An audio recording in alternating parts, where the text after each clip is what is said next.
ನಾವು ನೀರು ದೋಸೆ ಮಾಡೋಣ. ನೀರು ದೋಸೆ ಮಾಡೋದಕ್ಕೆ 1 ಪಾವು ಅಕ್ಕಿ ತಗೊಂಡಿದ್ದೀನಿ ನೋಡಿ. ಇದನ್ನು ನೀರಲ್ಲಿ ನೆನೆಸ್ಬಿಟ್ಟು ರಾತ್ರಿ ಬೆಳಿಗ್ಗೆ ಎದ್ದು ರುಬ್ಬಬೇಕು. ಅದಕ್ಕೆ ರುಬ್ಬುವಾಗ ಒಂದು ಸ್ವಲ್ಪ ತೆಂಗಿನಕಾಯಿ ಹಾಕಿದರೆ ಆಯಿತು. ಅದು ಆಪ್ಷನ್, ತೆಂಗಿನಕಾಯಿ ಹಾಕೋದು ರುಚಿ ಹೆಚ್ಚುತ್ತೆ ಅಂತಷ್ಟೇ, ಹಾಕದೇನೂ ಮಾಡ್ಬೋದು. ನಿನ್ನೆ ನೆನೆಸಿಟ್ಟಿದ್ದ ಅಕ್ಕಿಗೆ ನೋಡಿ ಒಂದಿಷ್ಟು ತೆಂಗಿನಕಾಯಿ ಹಾಕ್ತಿದ್ದೀನಿ. 1 ಪಾವ್ಗೆ ನುಣ್ಣಗೆ ರುಬ್ಕೊಂಡು ತರ್ತೀನಿ. ತಂದ ಹಿಟ್ಟಿಗೆ ರುಬ್ಬುವಾಗ ಮತ್ತು ಇಲ್ಲಾಂದರೆ ಆಮೇಲೇನೂ ಹಾಕ್ಕೋಬೋದು, ಅದೇನು ತೊಂದರೆ ಇಲ್ಲ. 1 ಸ್ಪೂನು ತೆಂಗಿನ ಎಣ್ಣೆ ನಾನು ಹಾಕ್ಕೋತೀನಿ ಇದಕ್ಕೆ ಹಿಟ್ಟಿಗೆ. ನೀವು ಯಾವ ಎಣ್ಣೆ ಉಪಯೋಗಿಸ್ತೀರೋ ಅದನ್ನು ಹಾಕ್ಕೊಳ್ಳಿ ಹಿಟ್ಟಿಗೆ. ಆವಾಗ ನೀರು ದೋಸೆ ಮಾಡಿದಾಗ ಒಂದು ಗ್ಲಾಸಿ ಫಿನಿಶ್ ಬರುತ್ತೆ ಮತ್ತು ಚೆನ್ನಾಗಿ ನೀರು ದೋಸೆ ಏಳುತ್ತೆ.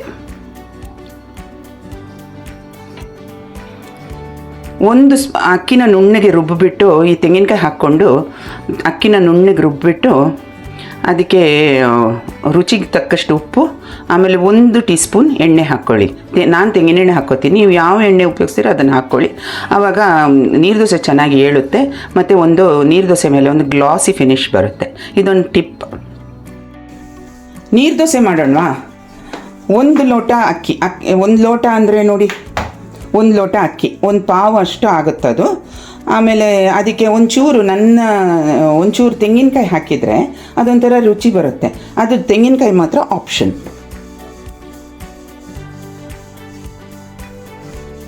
ಇಷ್ಟು ಸಾಕು ನೋಡಿ ತೆಂಗಿನಕಾಯಿ. ತುಂಬ ಜನ ನೀರು ದೋಸೆ ಮಾಡಿ ರೆಸಿಪಿ ಕಳಿಸಿದ್ದಾರೆ ನಿಮಗೆ. ಆದರೆ ನಂದೊಂದು ಟಿಪ್ ಇದೆ ನೀರು ದೋಸೆಗೆ. ಒಂದೇನೆಂದರೆ ಹಂಚಿಗೆ ಹಿಂದಿನ ದಿವಸನೇ ಒಂಚೂರು ಎಣ್ಣೆ ಹಾಕ್ಕೊಂಡು ಇಟ್ಕೊಂಡ್ರೆ, ಎಳ್ಳೆಣ್ಣೆ ಹಾಕಿ, ಆವಾಗ ಚೆನ್ನಾಗಿ ಬರುತ್ತೆ, ದೋಸೆ ಚೆನ್ನಾಗಿ ಏಳುತ್ತೆ. ಆಮೇಲೆ ಬೆಳಿಗ್ಗೆ ಎದ್ದು ಅಕ್ಕಿ ಮತ್ತು ತೆಂಗಿನಕಾಯಿನ ನುಣ್ಣಗೆ ಒಂಚೂರು ಅಕ್ಕಿ ಸಿಗಬಾರ್ದು ಹಾಗೆ ರುಬ್ಬಿ ತರಬೇಕು. ಅದಕ್ಕೆ ಆ ಹಿಟ್ಟಿಗೆ 1 ಸ್ಪೂನಷ್ಟು ಯಾವ ಎಣ್ಣೆ ನೀವು ಉಪಯೋಗಿಸ್ತೀರೋ ಅದನ್ನು ಹಾಕಿಬಿಡಿ. ಆವಾಗ ನಿಮಗೆ ಅದು ಗ್ಲಾಸಿಯಾಗಿಯೂ ಕಾಣಿಸುತ್ತೆ ನೀರು ದೋಸೆ, ಪ್ಲಸ್ ಚೆನ್ನಾಗಿ ಏಳೋಕ್ಕೂ ಸಹಾಯ ಮಾಡುತ್ತೆ. ಈಗ ಹಿಟ್ಟು ರೆಡಿ ಆಯಿತು ನೋಡಿ, ಈ ಹದದಲ್ಲಿದೆ.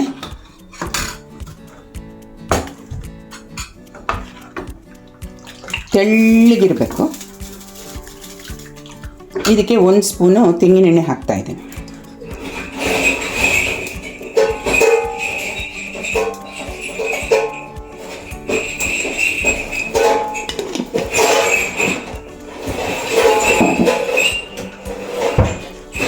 ರುಚಿ ತಕ್ಕನಂಗೆ ಉಪ್ಪು ಹಾಕ್ಕೊಳ್ಳಿ.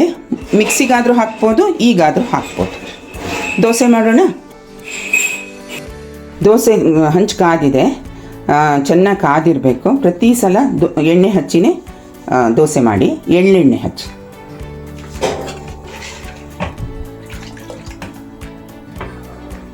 ನೋಡಿ ಈ ಥರ ಹಾಕಬೇಕು.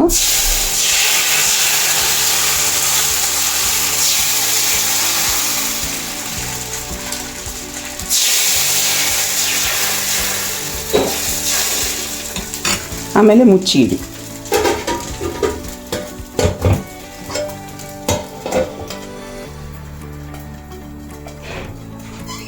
ಒಂದು ದೋಸೆ ಆಲ್ರೆಡಿ ಮಾಡಿದ್ದೀನಿ.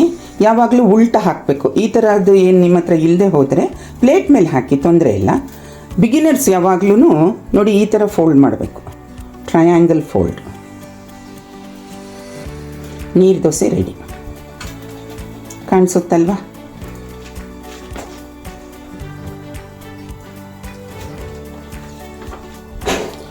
ಬಿಗಿನರ್ಸ್ ಯಾವಾಗಲೂ ನಾನ್ ಸ್ಟಿಕ್ಕಲ್ಲಿ ಮಾಡಿ, ಸುಲಭವಾಗಿ ಬರುತ್ತೆ. ಆವಾಗ ಹೀಗೆ ಸೌಟಲ್ಲಿ ನಾನು ಹಾಕಿದ ಥರ ಹಾಕಬೇಕಾಗಿಲ್ಲ. ಒಂಚೂರು ಹಿಟ್ಟು ಹಾಕ್ಕೊಂಡು ಹಂಚಿನ ತಿರುಗಿಸಿದ್ರೂ ಬರುತ್ತೆ. ಅಂದರೆ ತೆಳ್ಳಗಿರಬೇಕು ಹಿಟ್ಟು. ಹಿಟ್ಟು ದಪ್ಪ ಆದರೆ ದೋಸೆ ದಪ್ಪ ಆಗುತ್ತೆ, ಅದು ನೀರು ದೋಸೆ ಆಗಲ್ಲ. ಮತ್ತೆ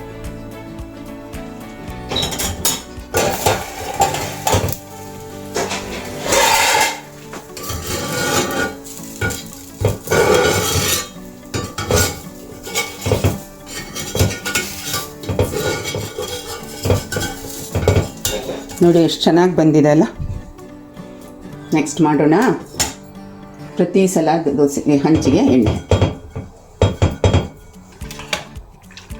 ಈಗ ಮತ್ತೊಂದು ದೋಸೆ ಮಾಡೋಣ.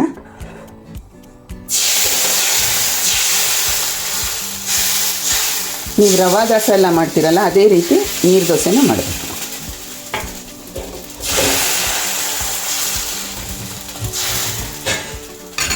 ಮುಚ್ಚಳ ಮುಚ್ಚೋಣ.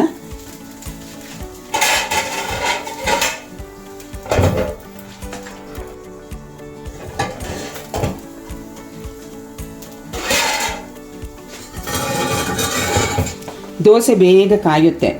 ಬೇರೆ ಕೆಲಸ ಏನು ಮಾಡಬಾರ್ದು. ದೋಸೆ ಮಾಡ್ತಿರ್ಬೇಕಾದ್ರೆ ನೀರು ದೋಸೆ ಮಾಡುವಾಗ ಅಲ್ಲೇ ಹತ್ತಿರ ನಿಂತ್ಕೊಂಡು ಒಂದಾದ ತಕ್ಷಣ ಒಂದಾದ ತಕ್ಷಣ ಒಂದು ಮಾಡ್ತಾನೇ ಹೋಗಬೇಕು. ನೋಡಿ ಹಿಂಗೆ ಇದ್ರ ಮೇಲೆ ಹಾಕೋಣ. ನೋಡಿ ಇವಾಗ ಇಲ್ಲಿ ಇಟ್ಟಿದ್ದೀನಲ್ಲ ನೀರು ದೋಸೆ, ಇದನ್ನು ಹೀಗೆ ಫೋಲ್ಡ್ ಮಾಡಿ ಮತ್ತೆ ಆಮೇಲೆ 1 more time. ಆವಾಗ ನೋಡಿ ನೀರು ದೋಸೆ ಚೆನ್ನಾಗಿ ಬಂದಿರಲ್ಲ. ನಿಮಗೆ ಇನ್ನೊಂದು ಟಿಪ್ ಹೇಳೋದನ್ನು ಮರ್ತಿದ್ದೆ ನೋಡಿ. ದೋಸೆ ಹಾಕುವಾಗ ಅದನ್ನು ಉಲ್ಟಾ ಹಾಕಬೇಕು. ಸೀದಾ ಹಾಕ್ಕೊಂಡ್ರೆ ಒಂದಕ್ಕೊಂದು ಅಂಟ್ಕೊಳ್ಳುತ್ತೆ. ಉಲ್ಟಾ ಹಾಕಿದ ನಂತರ ಒಂಚೂರು ಆರಕ್ಕೆ ಬಿಟ್ಬಿಟ್ಟು ಆಮೇಲೆ ಫೋಲ್ಡ್ ಮಾಡಿ. ಹೀಗೆ ಈಗ ದೋಸೆ ಎಲ್ಲ ರೆಡಿ ಆಯಿತು. ಹೇಗೆ ಬಂದಿದೆ ತೋರಿಸ್ತೀನಿ ನೋಡಿ. ದೋಸೆ ಹೇಗೆ ಬಂದಿದೆ ನೋಡಿ. ಅದರಲ್ಲೊಂದು ಗ್ಲಾಸಿ ಫಿನಿಶ್ ಕಾಣುತ್ತಲ್ವ ನಿಮಗೆ, ಚೆನ್ನಾಗಿ ಎದ್ದು ಬರುತ್ತೆ. ನೀವು ನಾನ್ ಸ್ಟಿಕ್ಕಲ್ಲಿ ಮಾಡಿದ್ರೆ ಅಂತೂ ಖಂಡಿತ ಬರುತ್ತೆ. ಕಬ್ಬಿಣದ ಹಂಚಲ್ಲೂ ಚೆನ್ನಾಗಿ ಬರುತ್ತೆ, ಟೇಸ್ಟ್ ಜಾಸ್ತಿ ಇರುತ್ತೆ.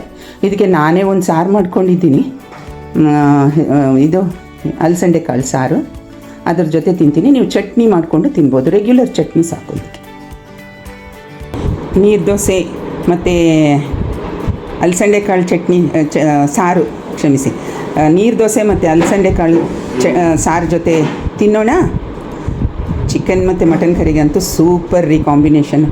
ಒಂದು ಸತಿ ಟ್ರೈ ಮಾಡಿ ನೋಡ್ತೀರಲ್ವಾ. ನನ್ನ ವೀಡಿಯೋನ ಸಬ್ಸ್ಕ್ರೈಬ್ ಮಾಡಿ, ಫಾಲೋ ಮಾಡಿ.